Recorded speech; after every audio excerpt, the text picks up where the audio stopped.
The enduring images of the Panzer formations of World War II are the famous battle tanks, the legendary Panthers and Tigers, which have become synonymous with the Wehrmacht. While they are undoubtedly the best known, they were by no means the most numerous fighting vehicles in the Panzer divisions. Every bit as important as these true tanks were their less celebrated cousins of the assault gun and tank destroyer formations. In many respects, they were similar machines to true tanks and frequently did the same job, but they sacrificed the benefits of the turret for the ability to mount a bigger gun, which was carried on a fixed mounting, pointing straight ahead at the enemy. In 1944, during the Battle of the Bulge, the Allies captured this powerful monster, the Sturmgeschütze. The troops who knocked out this giant adversary must have breathed a huge sigh of relief, because this devastating machine was so powerfully armed. It had outgrown mere artillery power and was equipped with a rocket launcher of ferocious attacking force.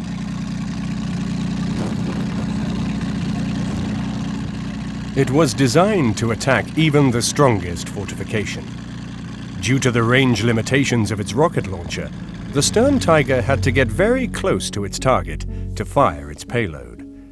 But it was so heavily armored that it was nearly impervious to any anti-tank gun on the battlefield. The Sturmgeschütze's role was to rumble right up to infantry bunkers or strongpoints and fire the rocket at almost point-blank range. Obviously, the chances of survival for its target were slim indeed.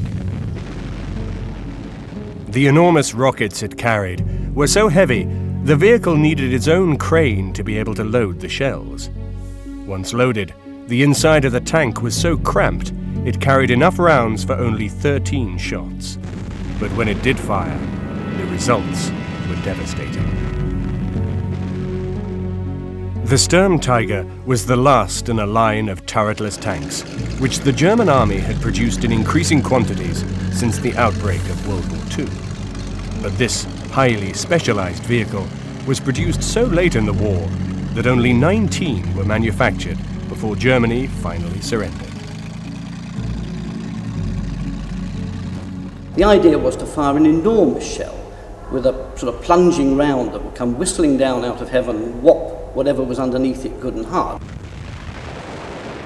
But really, a thing like that is a very specialist weapon and was probably, again, like many of the German developments of this time, more trouble than it was actually worth. The number of Sturmgeschütze may have been very limited, but other turretless tanks were used in huge numbers by the Germans. Like all successful inventions, they had been adapted and improved over the 9 years since their introduction. In that time, their numbers had grown, so that by 1945 they were among the most numerous fighting vehicles in the German army, and with good reason. Many German crews didn't like some of their own vehicles, which were too heavy, too slow, difficult to handle, had bad accommodation problems, had too low ammunition storages. You can have lists and lists of this kind of thing. It's almost a Darwinian process, you know, the survival of the fittest, as it were, the survival of the most suitable for the battlefield, the survival of that equipment which is workable and handleable and can be profitably and successfully used by the crews. Unfortunately, the first attempts to produce a specialist tank hunter favored the simple expedient of mounting a 4.7 centimeter anti-tank gun on the chassis of the tiny Panzer I. It was a failure. Although the 4.7 was more effective than the puny 3.7, which originally equipped the Panzer III, it was still feeble compared to the 75mm gun of a Russian T-34. In addition, the open fighting compartment gave only limited protection to the crew. Another problem was the instability of the top-heavy assembly. Frequently, these tank hunters simply toppled over.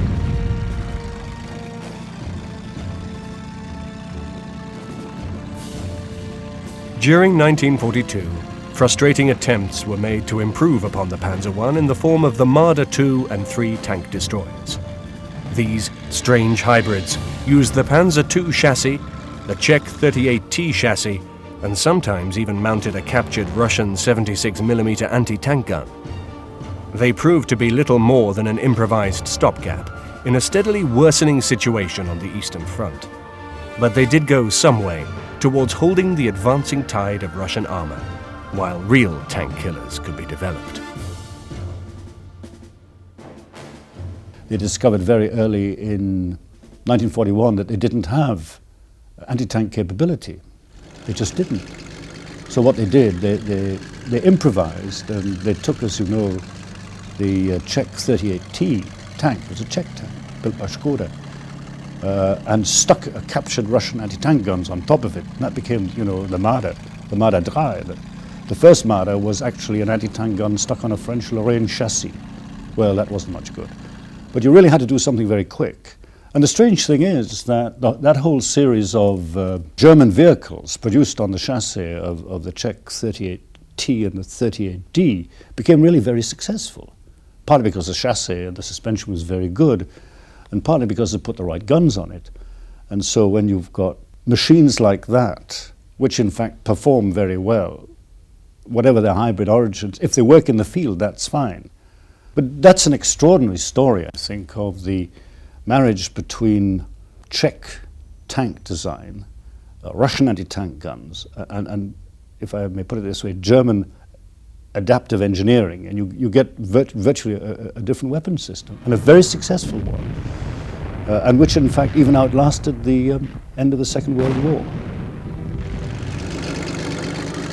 The first two specialized tank hunting machines proved to be almost as disappointing as the Marders. The massive Elefant looked good on paper.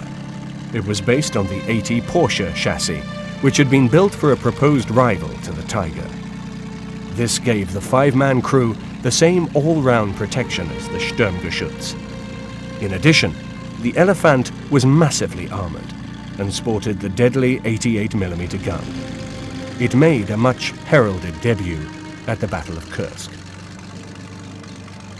Despite all the portents, the Elefant proved to be an unmitigated disaster. They needed vehicles to get out to the Eastern Front, and so what the German Army did was they welded on the back end of this big chassis a citadel, armored it, and put a big 88mm gun. What they failed to do, however, was put a machine gun on it, and so you had Russian infantry climbing aboard and burning the crews. Soviet tank hunting teams had a field day.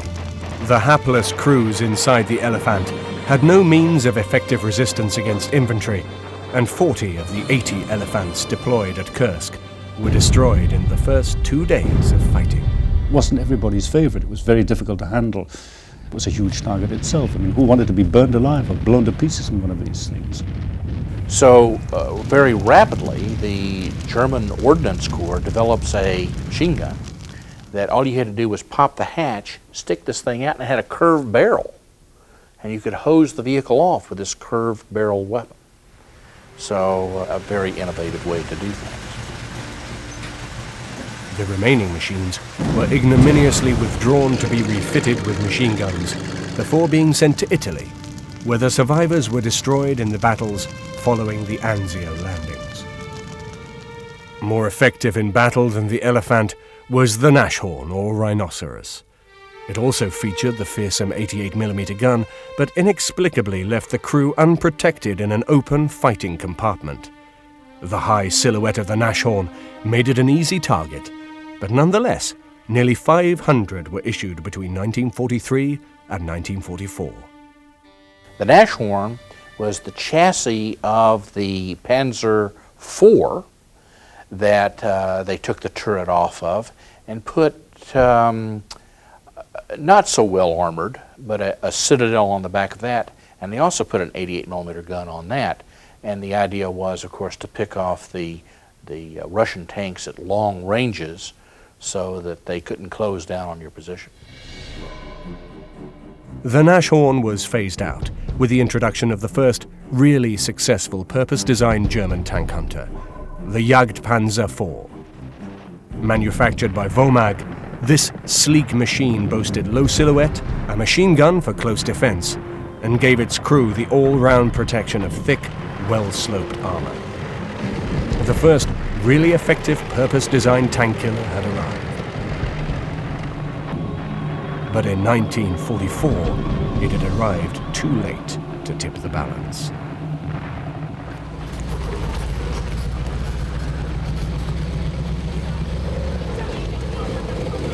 It's the Jagdpanther 4 long, carries the L70 gun the same as the Panther 75mm. This is a early 44 model. It was abandoned late 44, captured by the Allies, brought back to this country for test and evaluation. It's stayed here ever since. It had a 5-man crew, very cramped, very noisy, very dirty.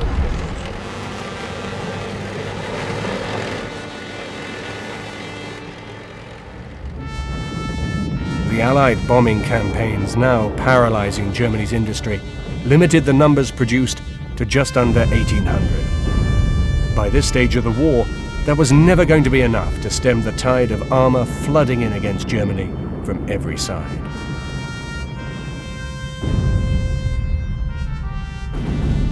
To complement the Panzer Jager IV in these last-ditch battles, the Czech manufacturers Praga finally managed to produce a first-class tank destroyer.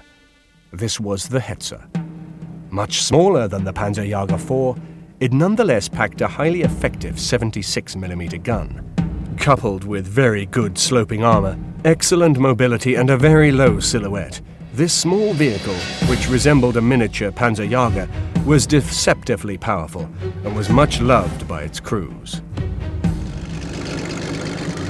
Fortunately for the hard-pressed Germans, the Czech tank works were reasonably efficient manufacturers, and some 2,500 machines reached the hard-pressed front lines. This is the Hetzer, and one of the things about it is it's a marked improvement over some of the earlier German anti-tank guns. A lot of the earlier German anti-tank guns were open, and as you can see, this vehicle is completely enclosed. It has a very high-velocity 75mm gun.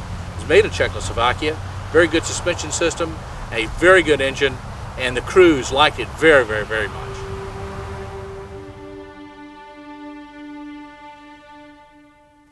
These knocked-out Hetzers from the archives of the Tank Museum at Bovington show just how common they were in the Normandy battles.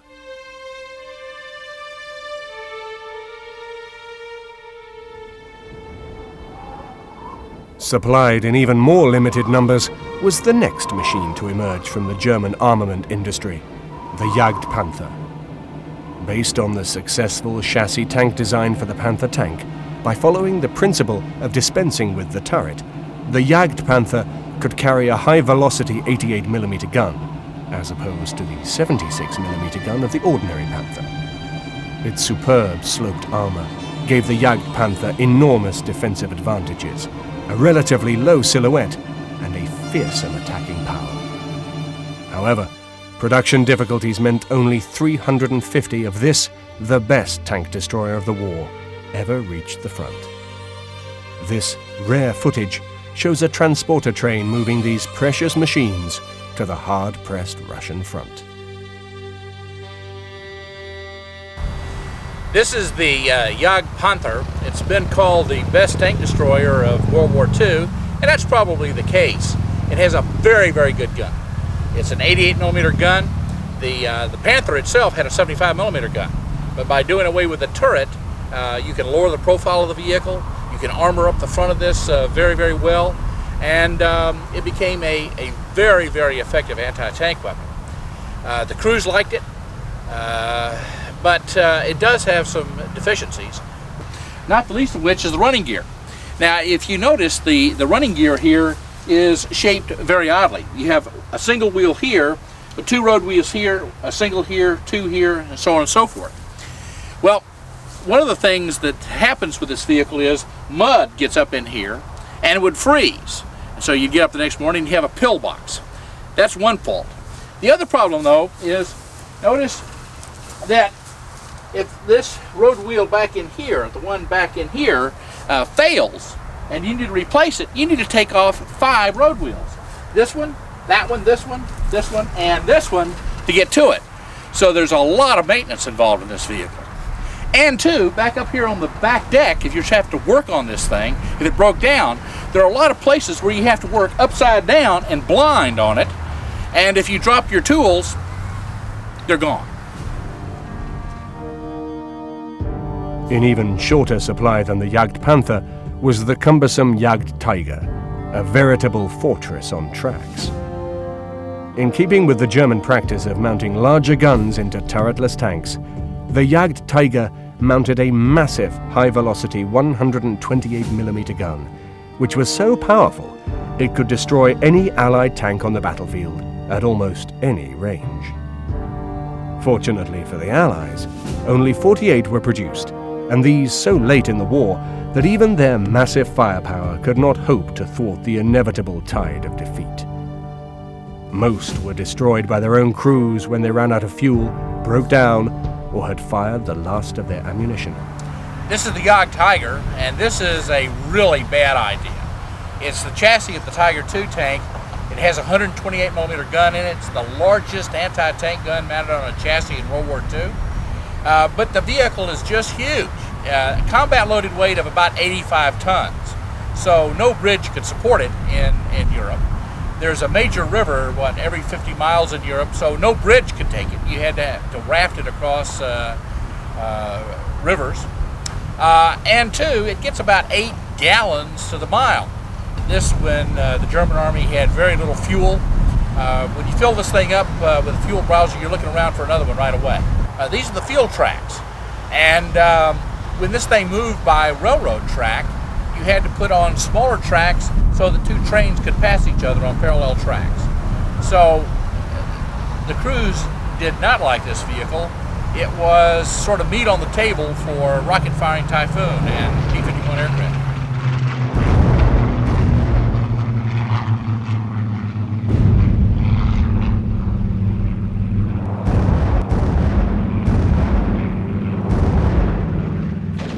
The stalemate of the trenches during the Great War had a lasting effect on all the participants in that appalling conflict. Germany had suffered more than any other nation from the grim years of the Great War, but it was the British who had found the potential means to unlock the stalemate. The introduction of the tank in 1916 could well have revolutionized the course of the Great War and broken the deadlock. But the potential of this new innovation was stifled by a lack of strategic vision in the British High Command, and the possibility of an early return to open warfare was thrown away by poor British tactics. By 1917, the first British tanks had fallen into German hands, and these captured British machines were soon copied and adapted to produce the first German machines. This is an A7V Sturmpanzerwagen, the first German tank to go into battle. It was knocked out by the British in 1918. These early tanks were produced too late to make an impact in the First World War, but the lessons were not forgotten by the German military men.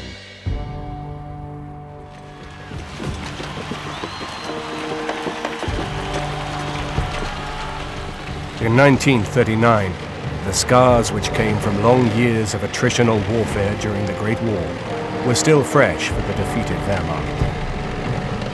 In consequence, Germany's new breed of commanders were determined not to repeat the mistakes of 1918. They saw the tank as a key element in that vision, and they embraced the new tactical doctrine of Blitzkrieg, or lightning war. Blitzkrieg tactics relied upon the possibility of fast, mobile operations, spearheaded by large concentrations of fast, well-armored battle tanks.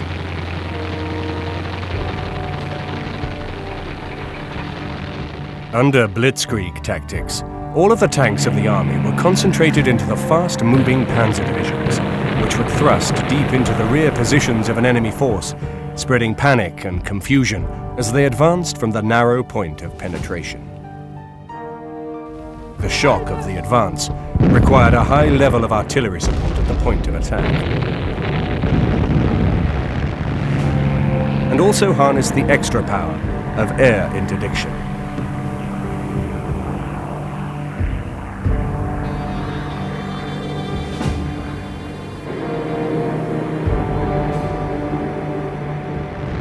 But in the 1930s, the bulk of Germany's heavy artillery forces was still horse-drawn. What this meant was that the advancing tanks and motorized infantry would rapidly outstrip the artillery support. Even mechanized prime movers like these half-tracks had their disadvantages. Time taken to move into position and deploy the guns for action under battlefield conditions meant vital time was lost. In battle, split seconds literally meant the difference between life and death.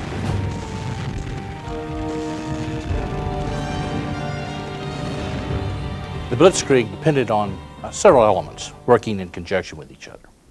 One was air support given by the Luftwaffe in the form of things like dive bombers, the Ju-87. And the other thing was artillery support. But one of the things about artillery in the German Army during the Blitzkrieg era was that that was mainly direct fire artillery, that they were going after point targets because the Air Force was taking out also point targets. So they didn't have the communications equipment down on the lower levels to bring in massive amounts of artillery. In fact, the Germans never do develop that during World War II, nor do any other armies except for the American Army. If artillery was to play a real role in the new mobile warfare, it needed to be able to operate as close to the battle zone as possible. But the closer artillery pieces got to the action, the more vulnerable the gunners were to enemy fire. What was needed was an assault gun, a mobile artillery piece which could keep pace with the mechanized infantry, afford the gunners a measure of protection, and provide support on the battlefield at short notice, where it really mattered, in the very front line. A fully armored and fully tracked mobile gun platform therefore had great appeal from the point of view of both mobility and crew protection. It also provided a means of providing close artillery support fire right in the very front line. Orders were dispatched for prototype vehicles. The successful prototype was produced in 1936 by the Olcott Company. The final vehicle was actually constructed from two separate elements, and it mounted a heavy 75mm gun on a Panzer III tank chassis. The 75mm was a heavier weapon than could normally be carried on a Panzer III, but the extra space for the heavier gun was achieved by dispensing with the turret and setting the gun on a fixed mount with a limited traverse. The Sturmgeschütze was born. These are vehicles called StuG. They're the chassis of the Panzer Kampfwagen Mark III. And when the Germans realized that the Panzer III was obsolete on the battlefield, they took the turrets off and installed these weapons up on the chassis. The one here in the foreground has a 105mm gun and is mobile artillery in effect. And the one in the background has a 75mm gun and is an anti-tank weapon. Both of them were very effective vehicles on the battlefield. Naturally, the grenadiers fighting in the front lines welcomed this development with open arms. Here was an artillery piece which could fight with the infantry at the crucial point of the battlefield and move at their pace.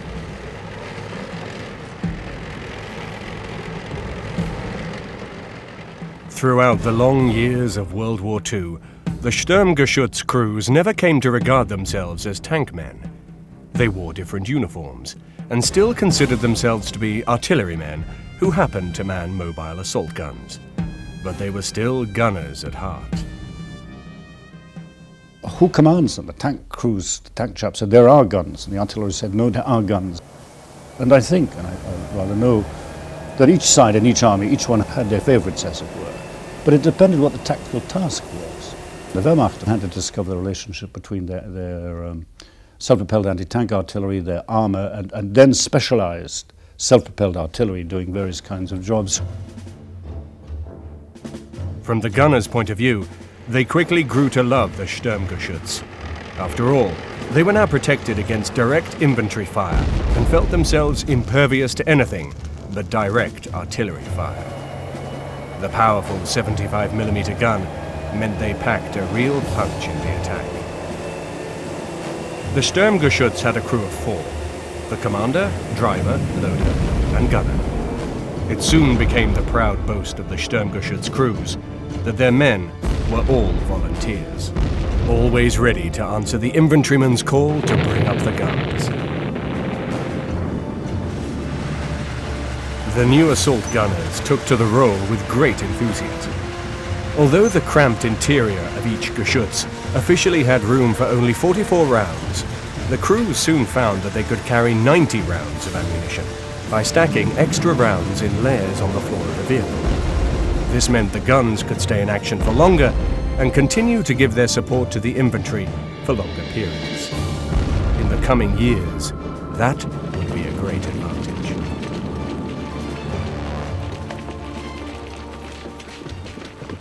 One of the things about the German Army in World War II is that they're elastic in their tactics, and they're elastic in their doctrine as to how they do things. For instance, in the StuG, I forget how many rounds the thing carries right now, but they would stick as many rounds as they could get into the thing, and they would be awash in rounds inside that vehicle.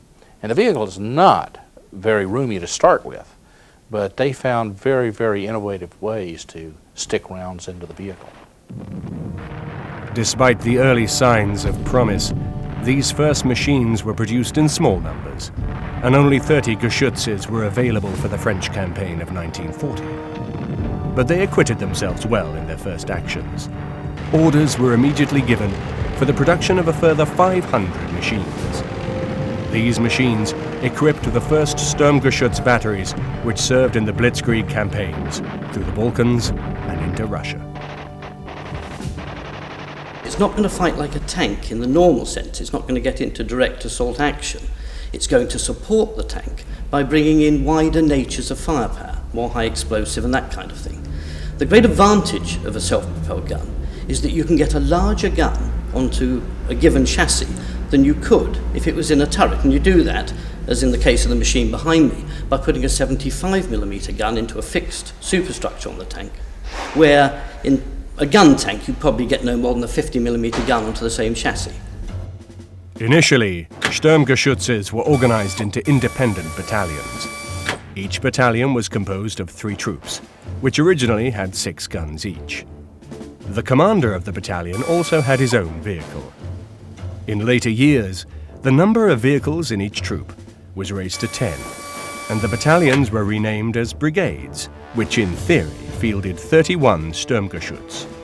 In practice, these ideals were hardly ever achieved, and then only highly favored formations received the full complement. In battle, these independent brigades were then allocated to support infantry formations for a specific action, and came under the command of the infantry they were ordered to support. As the war grew, the Sturmgeschütze commanders naturally gained a wealth of battle experience, gained from almost constant exposure to action. So in practice, it was frequently the infantry commanders who took the lead from the more experienced assault gun leaders. The official regulations stressed that the Sturmgeschütze should be employed en masse, but the constant demands of a terrible war meant that they were more often employed as single battalions, or even single machines. One shortcoming of the early Sturmgeschütze was the lack of a machine gun for close support against enemy infantry. A number of Sturmgeschütze had been lost to Russian infantry, which could have been avoided if the crew had had the means to fire back at close range. One of the things that both tanks and assault guns need is a machine gun. And in fact, one of the big mistakes the Germans make in World War II, they don't put a machine gun on it. Now, if you think about that for a little bit, Russian infantry learns real quick that they can climb on top of this vehicle, pour gasoline into the top and torch the crew, detrimental to health and morale. But a machine gun is vital for the close defense of your vehicle and to protect other vehicles. The lack of close defense capability was rectified in 1941 with the introduction of the machine gun mounted on the Model E, of which a further 272 were produced. The Sturmgeschütze made a valuable contribution to the success of Operation Barbarossa. But despite the initial successes, by late 1941, it was apparent that the German armored force as a whole was seriously undergunned. The armored forces of the Wehrmacht were in danger of being swamped by the new Russian T-34 tanks.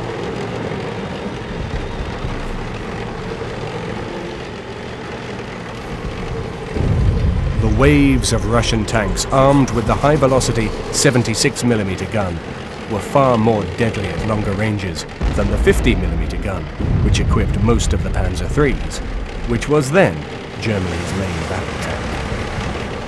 The short 75mm gun of the Sturmgeschütze was really designed to fire low-velocity, high-explosive shells in support of infantry formations.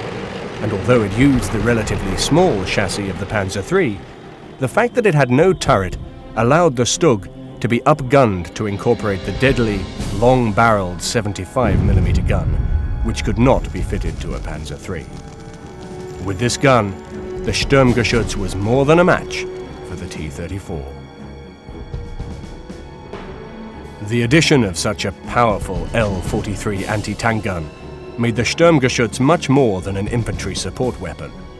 It was now apparent that with its low silhouette, the StuG was a much harder target to hit than the Russian T-34. The sloped armor also helped to deflect shots away from the vehicle, and the scales gradually began to tip back in Germany's favor during the fierce tank battles of 1942. This much-needed upgrade was first incorporated into the Sturmgeschütze Model F in 1942. The long-barreled L-43 gun gave the armor-piercing shells fired by the Geschütze a much higher muzzle velocity, and therefore a far greater tank-killing capability than the 50mm gun of the Panzer III.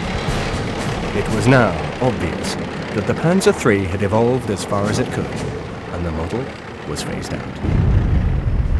From 1943, the Panzer III chassis were used exclusively for the manufacture of Sturmgeschütze, production of which continued right up to the last days of the war. The pressure of battle on the Eastern Front meant that almost by accident, the German forces had evolved a very successful example of a new breed of fighting vehicles, which were to emerge in World War II, the Panzerjäger, or tank hunters. It was in this role that most Sturmgeschütze were to be employed for the rest of the war. It was a role for which they were eminently suitable. 20,000 enemy tank kills were claimed by assault gun crews up to the early months of 1944. The only major disadvantage of the Geschütze was the lack of a turret. This meant that instead of simply swinging the motorized turret round to face an enemy threat to the side or rear, the whole vehicle had to be moved round on its tracks. The Sturmgeschütze manual stressed time and time again the need for the gun to be stationary when firing. In this way, the highest level of accuracy was achieved. When the commanders heeded this request, the results were devastating. In a mobile battle where every second counts, the lack of a turret was a very real disadvantage. But Sturmgeschütze crews learned to adopt defensive tactics designed to lure Russian tanks into carefully constructed killing grounds. With an assault gun, such as, say, the Jagdpanther or a Sturmgeschütze, one of the problems with it is that it has no turret, and the gun is fixed into the hull. Now, they have a certain amount of deflection that you can get with that gun, but not a lot. Now, if you're fighting a defensive fight, that's not altogether a bad thing, because you can lower the profile of the vehicle by not having a turret, and you can get into these defensive positions, and you can then, in effect, aim the vehicle down armored avenues of approach into your position. So while you're fighting a defensive fight, that's not altogether a bad thing. However, if you go over to the offensive, where you do not know where the enemy is going to pop up, the lack of a turret is a very, very serious drawback. The new tactics certainly worked, and in early 1943 there was another increase in gun power, with the introduction of the long 48 gun, which gave extra velocity and hence extra killing power. It was this new gun which equipped the definitive Sturmgeschütze, the Model G, of which 7,720 were eventually manufactured. The sheer numbers produced is a reflection of just how effective and popular the Sturmgeschütz was in battle. By comparison to the 11,500 Sturmgeschütze manufactured, only 4,500 Panzer IIIs, 6,800 Panzer IVs, and 6,000 Panthers were manufactured in the same period. While the turreted tanks took on the role of the battlefield rovers, designed to forge ahead of the infantry in wide-ranging strategic advances, it was the Sturmgeschütze who accompanied the grenadiers during the dogged fighting on the ground. As the war dragged on, they became the infantry's rock in defense and his armored fist in attack. By 1943, the Sturmgeschütze was an indispensable part of both the Panzer Division and the ordinary infantry division. The infantry soon came to know that as long as the Geschütze were in the line, things were in control. Extraordinary results were achieved by skilled crews in Russia, who sometimes accounted for dozens of Russian machines in a single action. In those actions, a major issue for the Sturmgeschütze commanders was the limited fuel and ammunition capacity of their cramped vehicles. This produced a constant need to leave the battlefield to refuel the vehicles and reload with ammunition. As the war progressed, the soldiers in the front line increasingly took strength from the presence of the Geschütze, so the tactical manual for their employment went to great lengths to stress the importance of the Sturmgeschütze commander in keeping his infantry commanders informed that his guns were leaving the line only to rearm and refuel.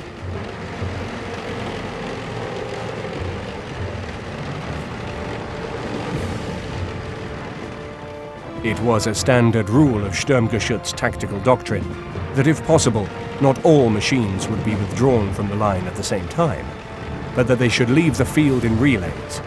Otherwise, there was a real danger that the morale of the infantry might collapse if they saw their beloved Geschütze withdrawing from the field. Despite its undoubted success as a tank killer, there was still an infantry support role for the Sturmgeschütze. The low-trajectory 7.5-meter gun was an excellent anti-tank gun, but to reach infantry hiding behind obstacles or other terrain features, a high-trajectory howitzer was still required. A further 1,100 Sturmgeschütze were therefore manufactured with the 10.5 howitzer, which packed a deadly, high-explosive punch, which could be used in support of the infantry, either in attack or, more usually, desperate defense. The theory was that for every 2 troops of 75mm armored Geschütze to deal with enemy tanks, there would be 1 troop of howitzer-armed Geschütze to deal with the infantry. Problems with supplies of vehicles meant that this situation was very rarely achieved in practice. The tactics set down for cooperation between the 2 types of assault guns was that the guns armed with 7.5 guns would target any enemy armor, while the howitzer-armored vehicles would concentrate on the infantry who accompanied the tanks. In this way, countless Russian attacks came to grief on the bulwark provided by the Sturmgeschütze battalions.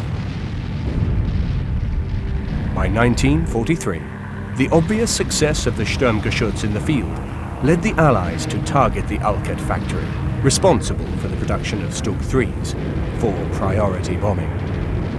The resultant saturation bombing severely damaged the production factories. During the period of rebuilding, production was switched from Alket to Krupp's tank works, but Krupp's made Panzer IVs, not Panzer IIIs. During 1943, the 1,500 Sturmgeschütze which were manufactured by Krupp's used the Panzer IV tank chassis, combined with the highly successful L-48 gun. These machines were known as Sturmgeschütze IVs, but were no less successful than the old StuG III. The welded steel skirt were added to all StuG IIIs and IVs from 1943 onwards as a protection against the new hollow charge infantry weapons which had wreaked so much damage since their introduction in late 1943. Well, each tank had its own characteristics and for particular operational tasks. And you can see in the German evolution of German Sturmgeschütze, the German assault guns, some had very long wartime lives, which was astonishing. They proved to be sturdy, they proved to be reliable, and they proved to do their job quite well. And they were to the satisfaction both of their crews, and they fitted well into the tactical scene. By the end of the war, no less than 30,000 enemy tanks had been destroyed by the Geschütz crews, a ratio of approximately 3 enemy vehicles to every StuG deployed. It was a mark of the achievement of the guns and the crews that Russian orders forbade their tank commanders from entering into artillery duels with the Geschütz, ordering them instead to maneuver to find the weaker side and rear armor. One famous variant of the StuG IV was a real heavyweight, the forerunner of the Sturmtiger. This was the mighty Brummbär, the grizzly bear, or grumbler, which carried a powerful 15-centimeter howitzer. The Brummbär had sloping frontal armor 100 millimeters thick, and it was designed to rumble up to infantry fortifications before firing its massive shell at point-blank range.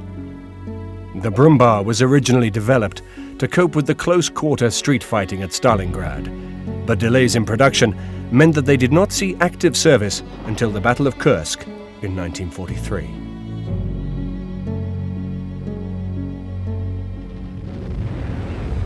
After Kursk, Germany was largely fighting a defensive war, but on the few occasions when the Brummbär saw action, they acquitted themselves well, and over 300 were produced by the end of the war. The Brummbär that you see behind me is nothing more than the chassis of the Panzer Kampfwagen Mark IV with a big gun on it, mounted in the citadel, as you can see.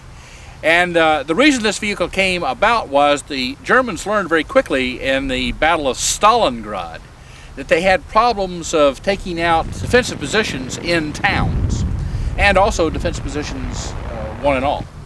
So this came about as to take out those type of positions. So you have a 150 millimeter gun, very short little barrel gun, but it was very good for firing like plastic charges up against fortifications and knocking them out. The eventual production of Sturmgeschütze totaled some 11,500, more than any other mark of German fighting vehicle. There were sound reasons for this, as not only was Sturmgeschütze successful on the battlefield, they were also far less expensive, quicker and easier to manufacture than fully turreted tanks built on the same chassis.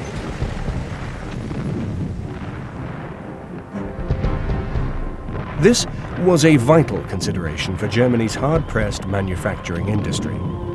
German armies on all fronts were desperate for armored fighting vehicles to stem the flood of Russian and Allied armor.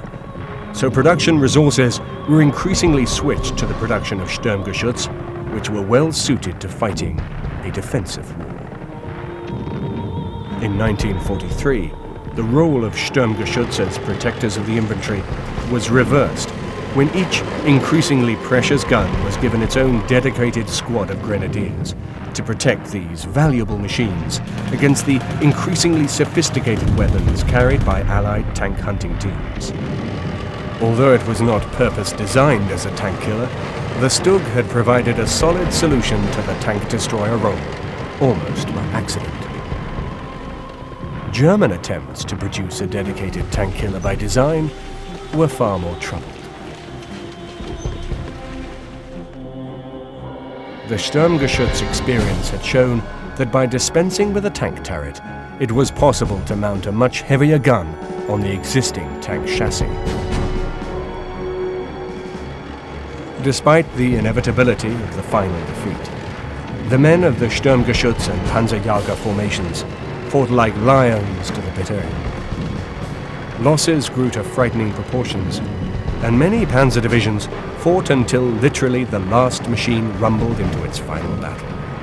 Even by the last day of fighting, the ranks of the Sturmgeschütze crews were still filled mainly with volunteers, who did their duty in the face of almost certain death. In later years, it was to become the proud boast that when the cry went up from the hard-pressed grenadiers, they were always there to answer their call, to bring up the guns.